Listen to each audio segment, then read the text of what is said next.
Halo lur, balik mana bersama channel Brayclip. Seperti biasa sebelum masuk ke alur cerita filmnya, Mas Bray mengucapkan terima kasih banyak ke semuanya yang sudah mensupport channel ini. Semoga kalian semua selalu diberi kesehatan, kesuksesan, dan rezeki sing wakeh. Amin. Wis ora usah kakean ngomong, langsung wae neng. Film dibuka dengan memperlihatkan keluarga besar di Jepang yang tampak bahagia sedang asik menikmati sarapan paginya.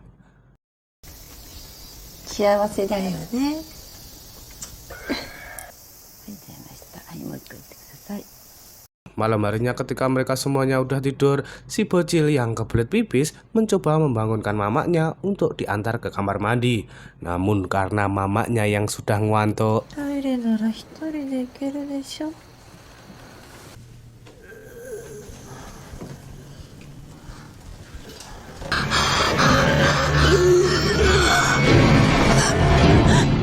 lah, film pun baru saja dimulai.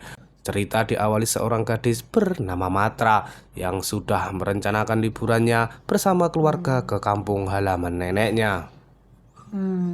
Namun ketika bangun tidur, ia mendapatkan kabar kalau orang tuanya belum bisa berangkat sekarang karena kondisinya lagi meriang.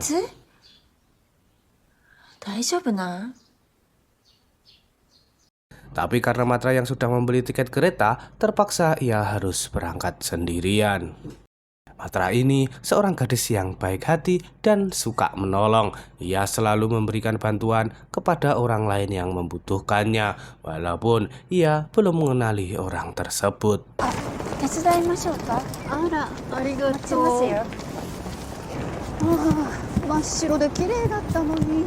Sampainya kampung halaman nenek, mereka menyambut dengan bahagia kedatangan Matra. Rindu dan kangen jadi satu karena sudah beberapa tahun tidak bertemu.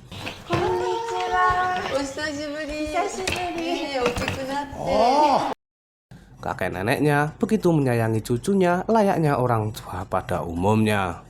Namun keanehan di rumah neneknya mulai mengganggu pikirannya. Ketika ia ke lantai atas, tiba-tiba ia mendengar suara aneh dari salah satu kamar. Persis kamar yang dulu pernah ia lihat di masa kecilnya.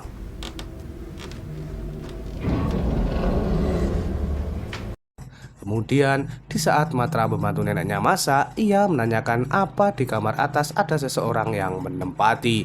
Tapi nenek mengatakan kalau kamar itu hanyalah tempat penyimpanan barang-barang saja.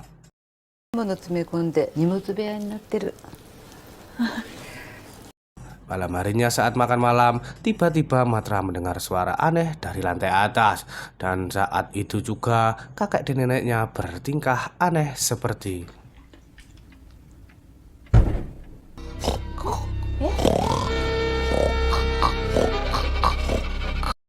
tak cukup itu saja, keanehan terjadi kembali ketika Matra baru saja selesai mandi.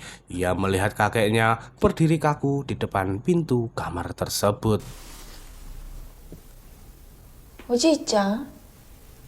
Mengetahui kakek neneknya yang berperilaku aneh, pagi harinya saat Matra jalan-jalan, ia menghubungi orang tuanya agar segera datang ke kampung.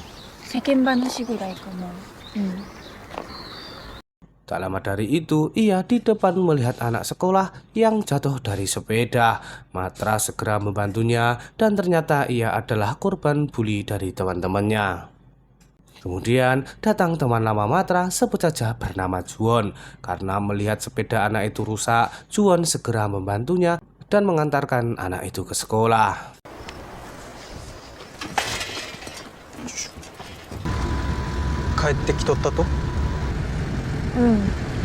Setelah mengantarkan ke sekolahnya, Matra minta tolong ke Juwon agar mengajari nyetir mobil.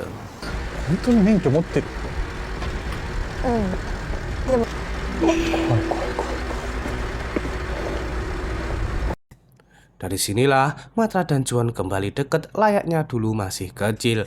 Bahkan Matra mengajak Juwon lain kali bisa nongkrong bareng lagi karena masih banyak yang mau Matra ceritakan kepada Juwon.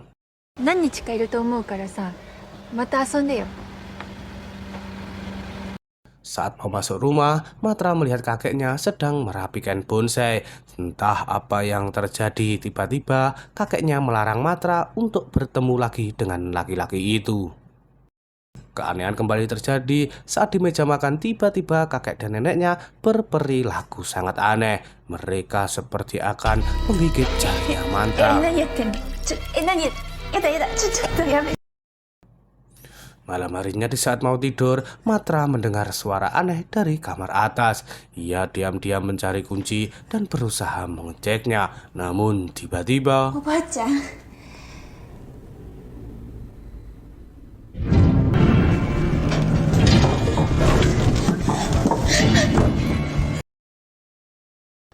Pagi harinya, Matra pikirannya sudah mulai linglung. Dan tak lama dari itu, tiba-tiba di belakang kakek dan neneknya muncul seorang laki-laki yang mata dan mulutnya sudah dijahit rapat menggunakan benang.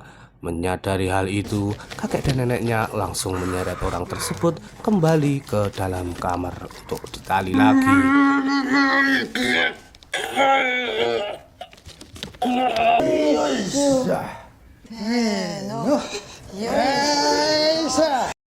Saat Matra menanyakan apa yang sebenarnya terjadi, neneknya menjawab kalau kebahagiaan keluarganya adalah berterima kasih kepada orang ini. Matra yang semakin bingung dan tak tahu apa yang dimaksud, ia pun segera keluar dan lari ketakutan. この人のおかげで私たちの幸せが成り立ってるの。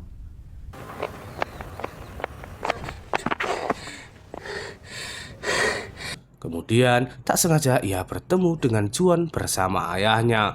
Mengetahui Matra yang sedang ketakutan, Juan segera mengajak Matra pergi ke rumahnya. Setelah sedikit tenang, akhirnya Matra memberanikan diri untuk menceritakan kejadian aneh di rumah neneknya kepada Juan. Singkat cerita, Juan akan membantu Matra, tapi sebelumnya Juan memperingatkan agar tidak mempedulikan apa yang terjadi setelah semua ini dilakukan.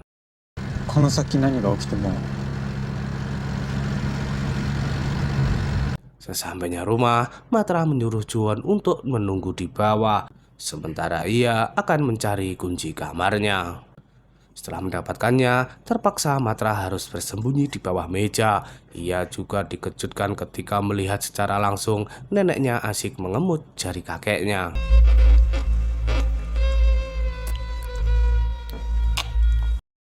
Entah ritual apa yang sedang berlangsung, ketika mereka pergi, Matra segera menemui Juan dan mengajaknya untuk membebaskan orang yang ada di kamar atas. Namun sayang ketika mau keluar rumah, kakek dan neneknya mempergokinya.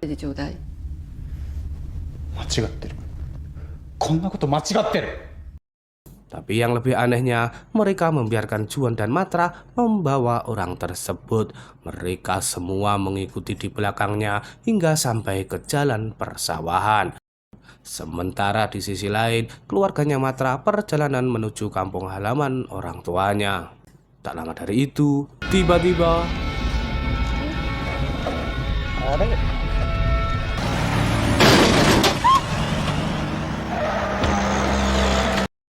Orang tersebut meninggal tepat setelah ditabrak mobil box. Namun anehnya semua orang di situ melihat kejadian itu biasa-biasa saja. Bahkan orang tua Matra sendiri seolah sudah mengetahui tentang kejadian itu.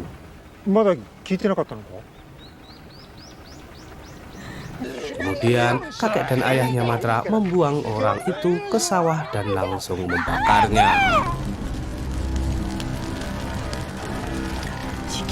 Matra yang semakin bingung, ia hanya bisa menangis, sedangkan Juan juga tidak bisa berbuat apa-apa dan hanya bisa minta maaf lalu pergi. Yang lebih anehnya lagi, semua warga di situ justru menyaksikan kejadian tersebut.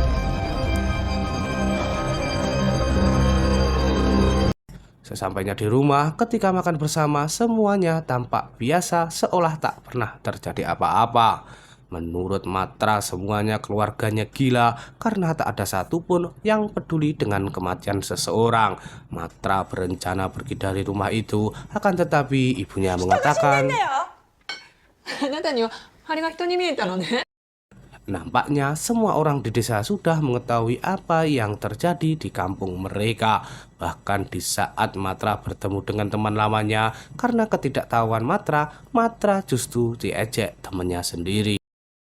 あんた知らんかっただね。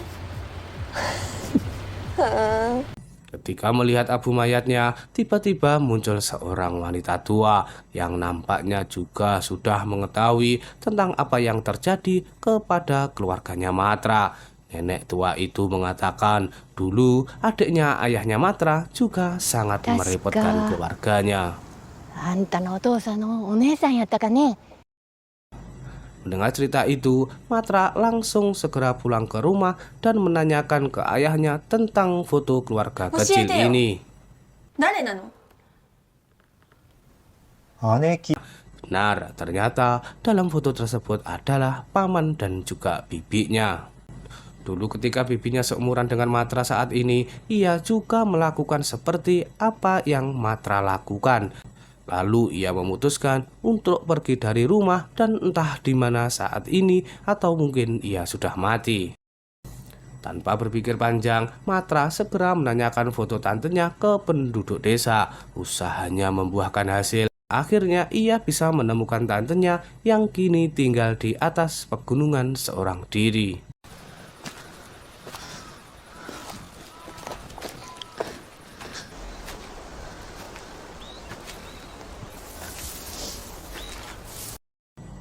Walaupun tantenya tidak tahu siapa Matra, tapi ia menyadari ada kemiripan di matanya. Di gubuk itu, Matra banyak mendapatkan cerita dari tantenya tentang semua kebohongan yang ada di dunia sekarang. Bahkan tantenya menegaskan kalau semua ini hanyalah sebuah ilusi. 私たちはどうやっても幸せにはなれないのよ。わかる？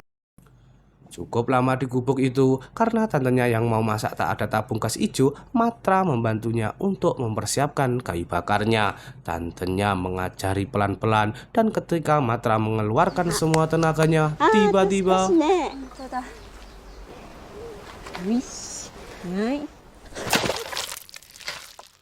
Stres, panik, takut menjadi satu, ditambah kenyataan di depan matanya, ternyata wanita itu sudah menjadi tulang semenjak beberapa tahun yang lalu.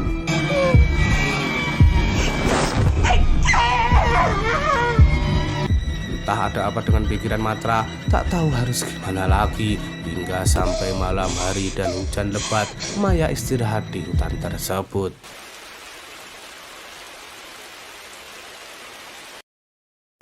Pagi harinya ketika Maya turun gunung, di jalan ternyata sudah ditunggu Juwon. Namun kali ini Matra justru mengabaikannya dan memilih untuk pulang sendirian. またゼロからさ。 ごめん。 Sesampainya di rumah, semua keluarganya tak begitu menyambut kedatangannya. Semua orang mengucapkan kata merah dan terlihat adiknya mulai berperilaku aneh dan matanya memerah semua. Namun mamanya mengatakan kalau itu hanya kebanyakan main game online.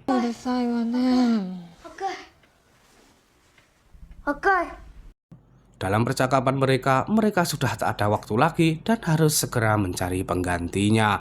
Karena tiba-tiba perut si nenek sudah mulai membesar dan segera melahirkan. Tak lama dari itu, ada seorang pak tua bernama Heri datang ke rumah dan menyerahkan dirinya sebagai tumbal. Namun begitu Maya menyadari kedatangannya, Maya langsung mengusir Heri untuk segera pergi dari rumah ini. Entah apa yang terjadi, semua orang matanya berubah menjadi merah. Maya pun semakin budrag hingga pada akhirnya Maya menyadari keinginan keluarganya. Matra pun mengambil benang dan jarum untuk menjahit mata dan juga mulutnya sendiri.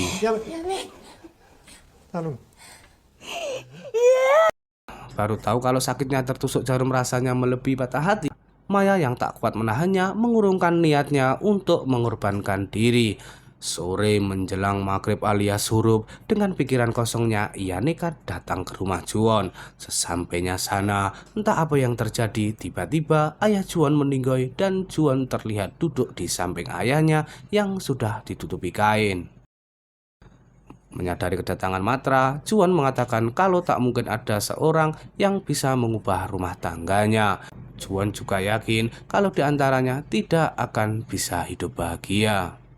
Mendengar itu, Matra segera menyadarkan Juan. Namun justru karena menurut Juan masih ada waktu sedikit, Juan menyuruh Matra untuk segera kembali ke rumahnya. Tapi karena Matra yang terus ngeyel,早く帰れよ。 saat itu juga neneknya Matra di rumah terlihat juga sudah mau melahirkan. Sedangkan Juan yang melihat kedua tangannya Maya, ia berusaha menyekek lehernya sampai kehabisan nafas dan akhirnya Juan meninggal di tangannya Maya.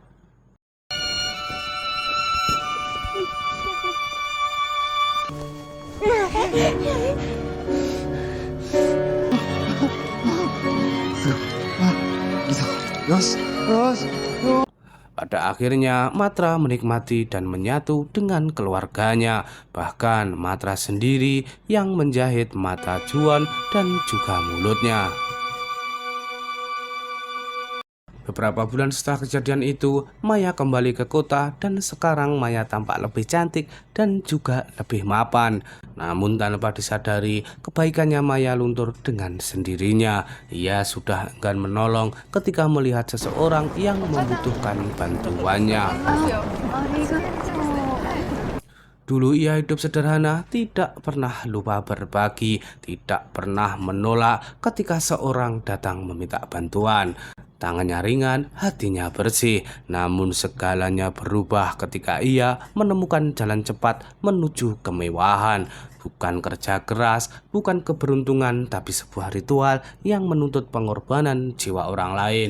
Hari ini ia hidup dalam tawa, dalam rumah megah dan tampak penuh cahaya. Semua orang mengira bahagia, ia sendiri pun percaya. Padahal di balik senyum itu hanya ada ilusi yang membungkus dengan gelap. Kebaikan yang dulu dipeluknya hilang begitu saja, seolah terhapus oleh kilaunya emas yang ia kejar di dunia. Dan tanpa ia sadari, kekayaan yang ia banggakan hanyalah bayangan sementara, hadiah sementara dari perjanjian yang kelak menagih dengan cara yang paling kejam. Dan akhirnya filmnya rampung.